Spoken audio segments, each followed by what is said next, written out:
గౌతమ బుద్ధుని బాల్యం.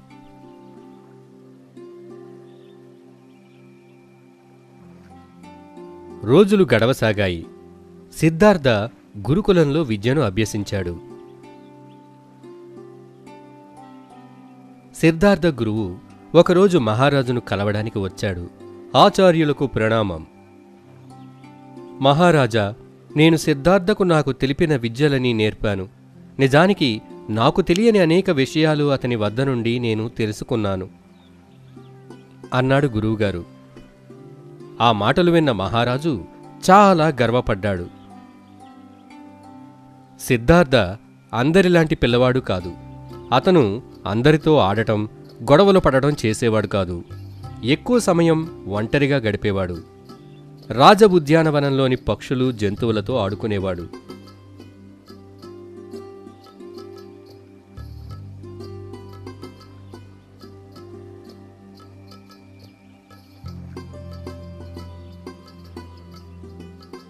ఒకరోజు సిద్ధార్థ ఉద్యానవనంలో కూర్చుని ఆకాశంలో ఎగురుతున్న హంసలను చూస్తున్నాడు.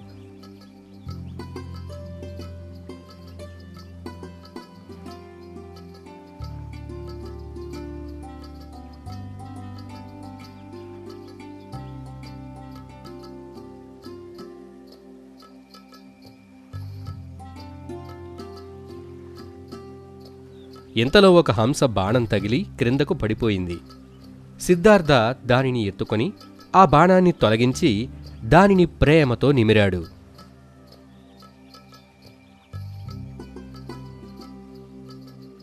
ఇంతలో దేవదత్త అక్కడికి వచ్చి, సిద్ధార్థ, అది నాది, ఇచ్చేయి అన్నాడు. సిద్ధార్థ మూగజీవాలను చంపడం పాపం అని అన్నాడు.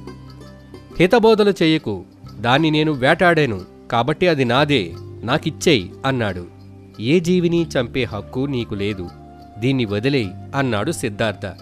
అలా ఇద్దరూ చాలాసేపు వాదులాడుకొని అక్కడే ఉన్న ఒక సాధువు వద్దకు తీర్పు కోసం వెళ్లారు.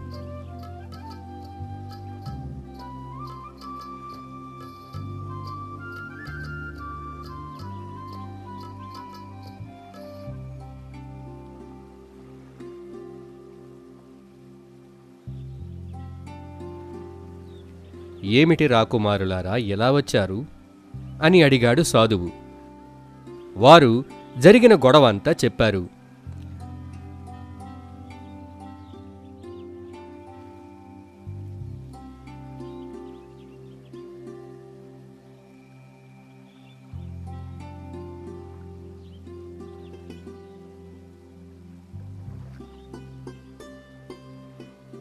ప్రతి జీవి జీవించడం కోసమే దేవుడు సృష్టిస్తాడు. ఒక జీవిని చంపే హక్కు ఎవ్వరికీ లేదు.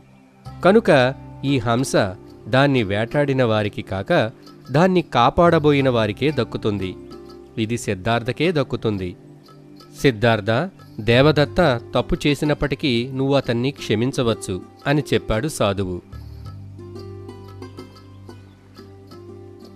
అందుకు ఇరువురు అంగీకరించారు.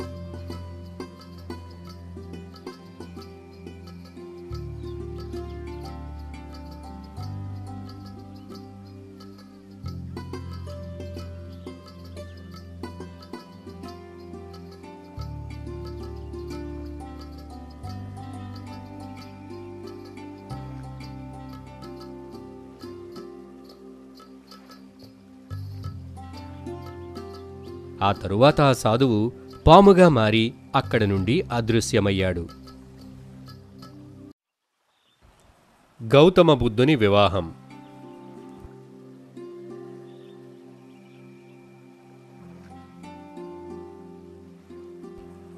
సిద్ధార్థుడు పెరిగి పెద్దవాడయ్యాడు. యుక్త వయసుకు చేరుకున్నాడు.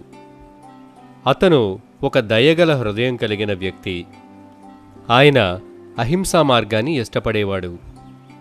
కాని మహారాజుకు మాత్రం అతని తీరు నచ్చేది కాదు. సిద్ధార్థ తీరు నాకు చాలా విచారాన్ని కలిగిస్తుంది. నేను అతన్ని ఒక గొప్ప రాజుగా చూడాలనుకుంటున్నాను. నేను అతను యుద్ధ విద్యలన్నిటిలోనూ రాణించాలని కోరుకుంటున్నాను. అతను మాత్రం ఉద్యానవనంలో కాలాన్ని గడుపుతున్నాడు.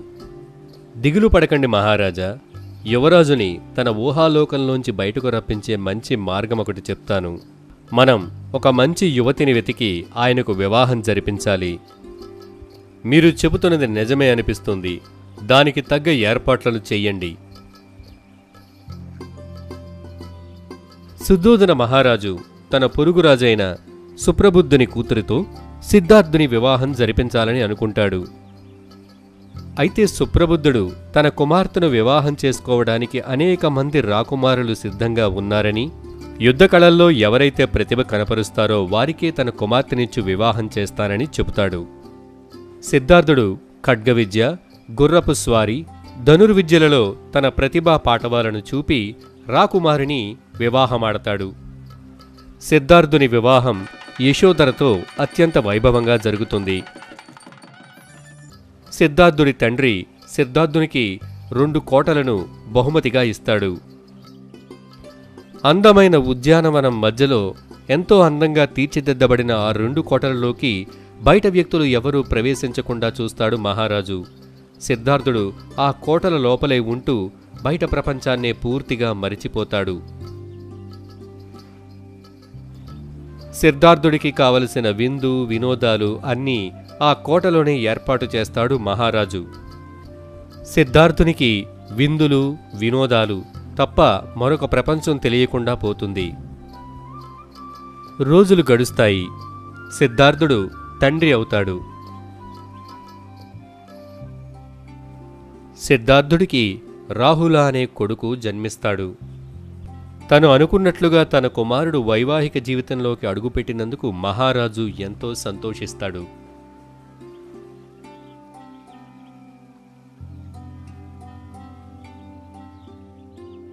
గౌతమ బుద్ధుడు అనుకోని సంఘటనలు చూచుట.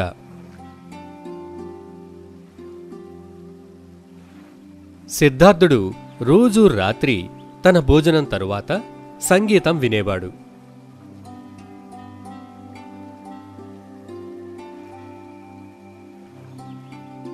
ఒకరోజు రాత్రి సిద్ధార్థుడు ఒక అందమైన శ్రావ్యమైన పాటను వింటున్నాడు.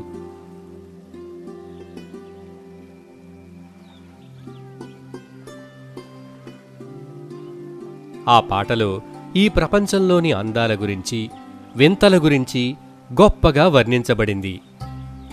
బాహ్య ప్రపంచంలోని ఆనందం అపరిమితంగా ఉంటుందని ఆ పాటలో చెప్పబడింది.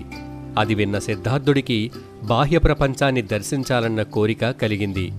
ఆ విషయాన్ని తన తండ్రికి చెప్పాలనుకున్నాడు.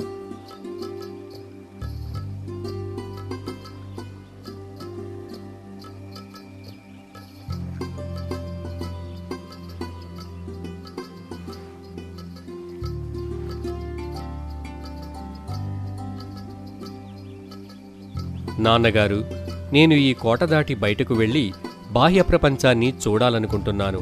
నాకు అనుమతి ఇవ్వండి. కుమారా, నువ్వు చాలా సున్నిత మనస్కుడివి. బయట సంఘటనలు నీకు బాధ కలిగించవచ్చు. నువ్వు బయటకు వెళ్ళకపోవడమే మంచిది. నేను మన ప్రజలను చూడాలనుకుంటున్నాను. వాళ్ల జీవితాలు ఎలా ఉంటాయో తెలుసుకోవాలనుకుంటున్నాను. ఆ బాహ్య ప్రపంచంలోని ఆనందాలను చవి చూడాలని అనుకుంటున్నాను. దయచేసి నాకు అనుమతి ఇవ్వండి. సరే, నీ ఇష్టం. మంత్రులారా, రేపు సిద్ధార్థుడు నగర పర్యటనకు వెళ్లబోతున్నాడు. నగరంలో అందరూ సంతోషంగా కనపడాలి. ఇళ్లన్నీ అలంకరించండి. వృద్ధులు, జబ్బుపడ్డవాళ్లు, మరణించిన వాళ్లు సిద్ధార్థకు కనపడకూడదు. నగరాన్ని శుభ్రంగా ఉంచండి. ఈ విషయాన్ని దండోరా వేయించండి అని ఆజ్ఞాపించాడు.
అతను ఎవరు?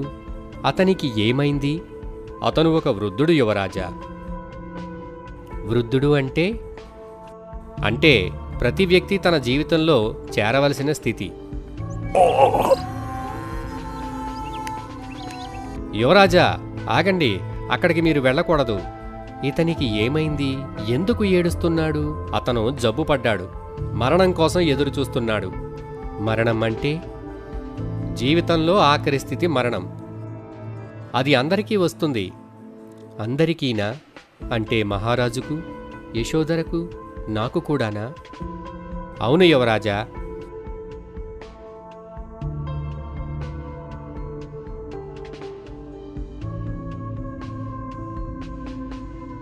అలాంటప్పుడు ఈ శరీరం, సంపద, రాజ్యం, బంధువర్గం, నేను అనుభవించినవన్నీ కూడా ఒక మాయేనా అని సిద్ధార్థ కోటకు తిరిగి వెళ్ళాడు.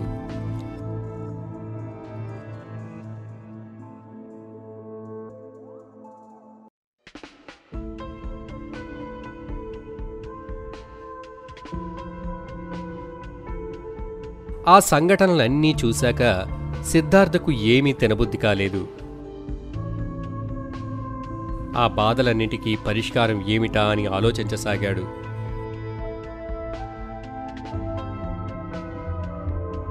ఒకరోజు రాత్రి కోటలో అందరూ గాఢనిద్రలోకి జారుకున్నాక